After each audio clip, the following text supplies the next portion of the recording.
Hi అండి, good morning అందరికీ. ఇక్కడ కనిపిస్తున్న మిశ్రమం ఏంటంటే కరివేపాకు, గుప్పిడాకులు తీసుకున్నాను, ఒక 10 నిమ్మాకులు తీసుకున్నానండి, ఒక ఉల్లిపాయ తీసుకున్నాను, ఒక 3 స్పూన్లు పెరుగు తీసుకున్నాను. ఇవి మొత్తము గ్రైండర్కి వేసేసాను, మిక్సీకి వేసేసాను. తర్వాత వచ్చేసి వచ్చిన మిశ్రమంలో నుంచి ఇలా లిక్విడ్ అయితే వేరు చేశాను అన్నమాట. ఇది నేను ఇప్పుడు తలకు పట్టిస్తాను. అంటే ఇప్పుడు మనము ఆ పిప్పి మొత్తం పెట్టుకుంటే ఏంటంటే మొత్తము తెల్లగా పులుసులాగా వస్తుంది, తల అంతా ఇబ్బందిగా ఉంటుంది. అందుకని వచ్చేసి ఈ లిక్విడ్ వరకే, అంటే ఈ రసం వరకే తీసుకున్నాను.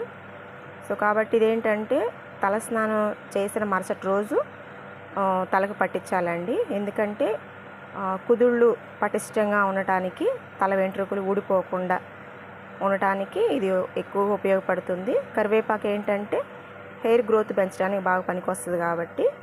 అలాగనే ఉల్లిపాయ కూడా మరి కెరటిన్ ఉందన్నమాట ఉల్లిపాయలో. సో కాబట్టి ఈ వాటర్ అనేది మరి వారానికి, అంటే నెల మొత్తం మీద 4 సార్లు పట్టిస్తే సరిపోతుందండి. మరి హెయిర్ ఫాల్ అనేది తగ్గుతుందన్నమాట. మీరు ట్రై చేయండి.